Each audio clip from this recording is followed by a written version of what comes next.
Soy Ron Douglas, actualmente estoy en Guatemala investigando el golpe de Estado orquestado por el gobierno de los Estados Unidos de América, al presidente de Guatemala, Otto Fernando Pérez Molina. Todo esto será plasmado en un libro con el fin que el mundo conozca la verdad respecto al derrocamiento coordinado por la CIA, Agencia de Inteligencia Americana del 2 de septiembre del año 2015. Los eventos previos a este día fueron coordinados por la Agencia Central de Inteligencia CIA con el único fin de cubrir la instalación en territorio guatemalteco de una granja de ébola, ideada y financiada por la CIA.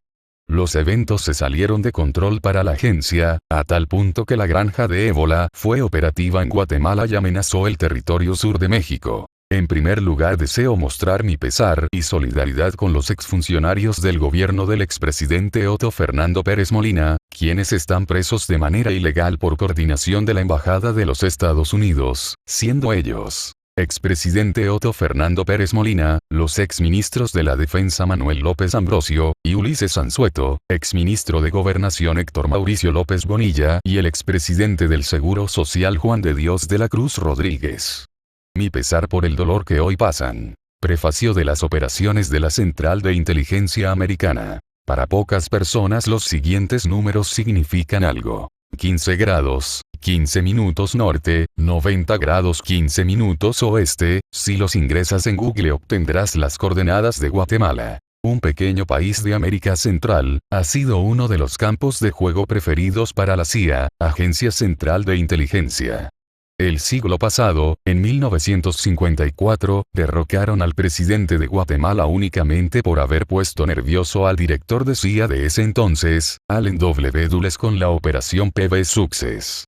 Las intervenciones de la CIA han sido constantes en territorio guatemalteco. Desde Guatemala se gestó parte del intento de golpe de Estado a Hugo Chávez, presidente de Venezuela, en el año de 2002. La CIA también ha coordinado experimentos médico-científicos en Guatemala, siendo uno de los más emblemáticos el realizado entre el año 1946 hasta 1948. Para aquellos que defienden a Estados Unidos de América capa y espada, dirán que la CIA fue fundada en 1947 y eso hace imposible que la CIA haya coordinado los experimentos médico-científicos en 1946, y tienen toda la razón. No fue la CIA quien lo realizó, fue la Oficina de Servicios Estratégicos, OSS, predecesora de la CIA, quien coordinó dichos experimentos científicos en Guatemala. Hollywood nos ha vendido la idea del gran profesionalismo de la CIA y sus operaciones a nivel mundial, nada más distante de la realidad. Para muestra un botón, los atentados fallidos contra Fidel Castro el siglo pasado. Solo necesitas introducir en Google CIA atentados contra Fidel Castro y podrás leer o ver en YouTube las formas curiosas en que opera la CIA.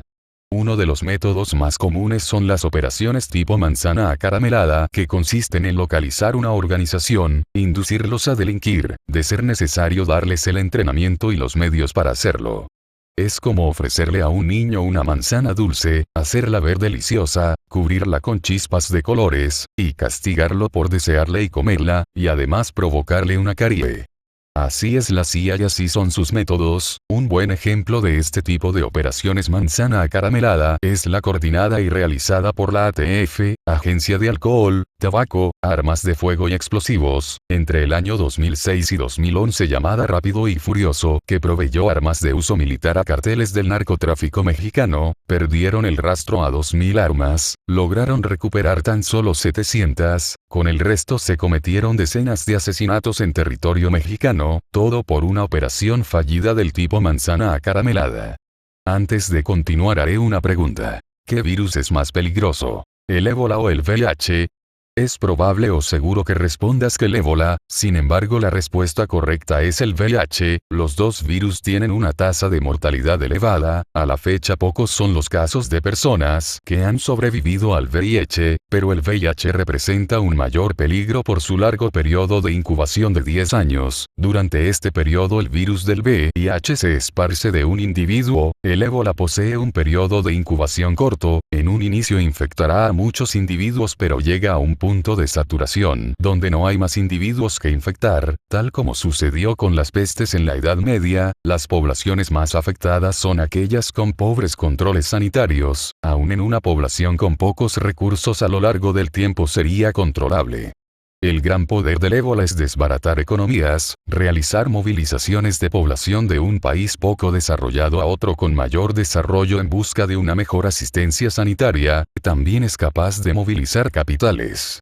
El ébola y el VIH son virus complejos, pero para el ébola, un virus que puede provocar pánico en países desarrollados, se ha creado una cura que fue realizada en tiempo récord. Otra genialidad de la CIA, fue plasmada por el diario San Jose News Mercury, destapó las operaciones realizadas por la CIA que consistieron en inundar de crack, producto de mezclar cocaína y bicarbonato, los barrios negros y latinos en los Estados Unidos. La lógica que utilizó la CIA era simple. La población negra y latina tiene inclinación a la vagancia, a los vicios. Si se inundan estas poblaciones con una droga barata, la inclinación a los vicios de los negros y latinos en conjunto con el crack únicamente acelerarían lo inevitable. El raciocinio anterior no dista mucho del utilizado por Hitler respecto a la supremacía aria.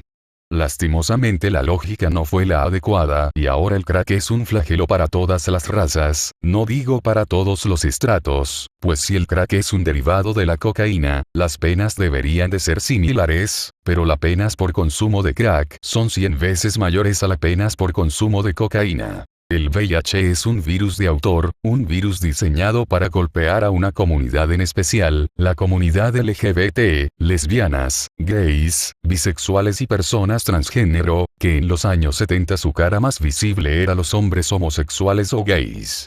El VIH era considerado el cáncer de los gays, y se creía que solo podía ser contraída por los homosexuales. La idea tenía sentido en su momento si se consideraba un mundo ideal, donde los homosexuales tenían relaciones sexuales con otros homosexuales. La CIA consideraba que estos depravados habían tomado el control de una parte de la sociedad y la geografía, como lo era el barrio de Chelsea en Nueva York. El VIH no fue diseminado en un mundo ideal, no se tomó en cuenta a los jueces de circuito gays, jueces de la Suprema Corte que recorrían las noches en busca de sexo homosexual, de los altos oficiales maricas en el ejército que acudían al IMCA, en busca de diversión con la clara idea de tener esa misma noche sexo homosexual. El VIH es un error u horror de la CIA. El VIH se esculpió en la psiquis de todo el mundo, como lo hizo el término bombardeo quirúrgico, término utilizado en las mal llamadas bombas inteligentes. El mismo autor creó el término bombardeo quirúrgico para que todos los americanos, América abarca desde el estrecho de Bering hasta el Cabo de Hornos, soñáramos con una bomba que caía desde los cielos y al explotar únicamente acabaría con los malos, que todo aquel de noble corazón jamás sería alcanzado por la onda de choque, que las esquirlas discriminan entre el mal y el bien, solo las personas de noble corazón pueden creer semejante patraña. La gran pregunta es: si el ébola y el VIH son obras del mismo autor, ¿por qué el ébola cuenta con cura, y el VIH no? La respuesta es: el ébola y su corto tiempo de incubación lo hace perfecto para ser modificado en su medio de transmisión. El ébola se transmite por los fluidos corporales, y por medio de mutación espontánea o inducida, se puede lograr que el ébola sea un virus de transmisión aérea. Suena de locos, suena a feria científica de supermentes de la genética, tan loco como parecía en los años 90, que unos cuantos tipos con un plan que no se apoyaba en tecnología avanzada secuestraran un avión, 2, 3, 4 aviones y los estrellaran contra el World Trade Center en Nueva York y el Pentágono. El autor del ébola y del VIH, supo en su momento que era imperativo descartar una de sus obras antes que se convirtiera en la bomba atómica de los pobres.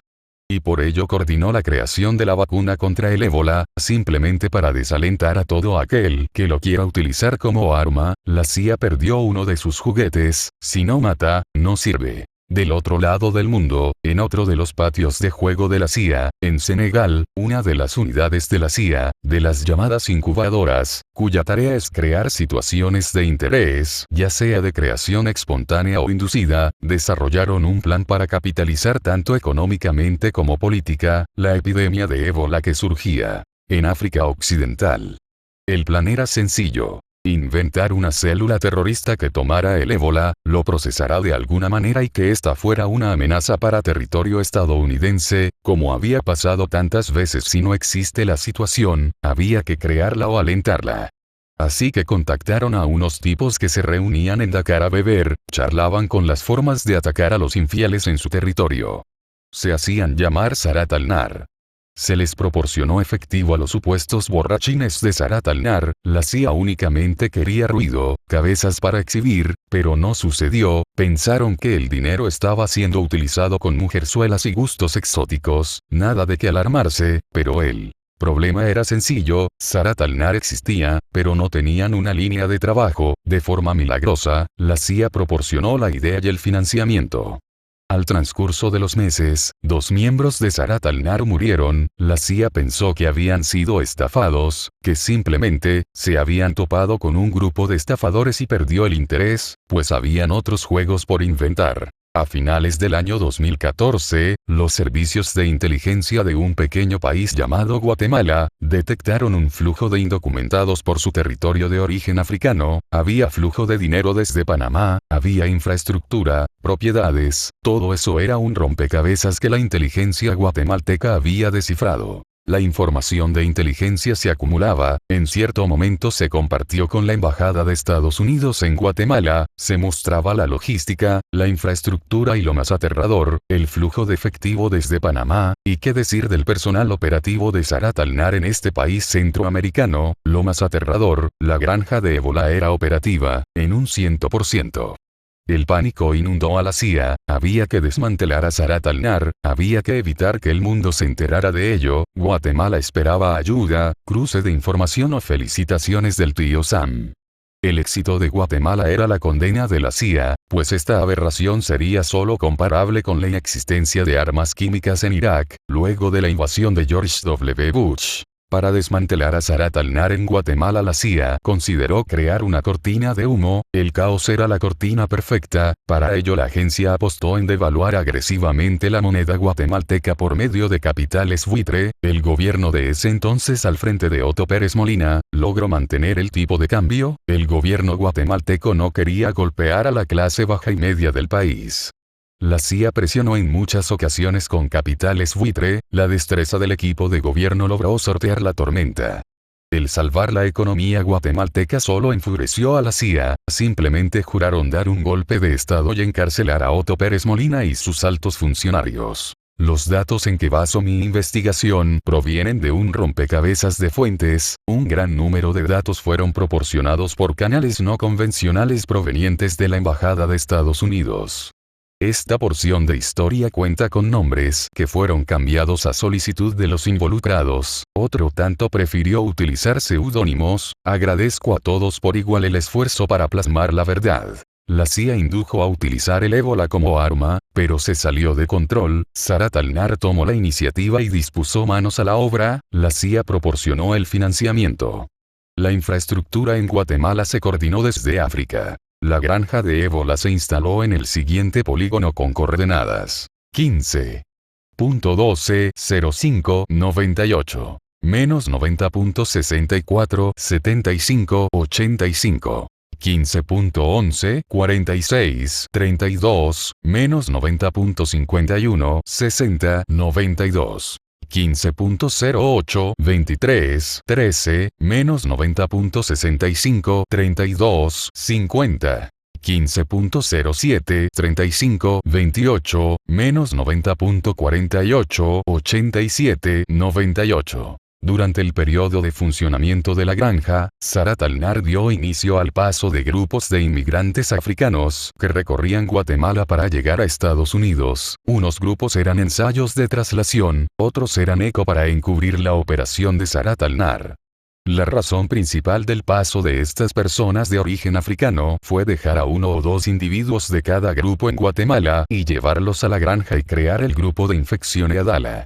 La idea era simple. Un individuo sano sería infectado en alguno de estos 3 países: Liberia, Sierra Leona o Guinea.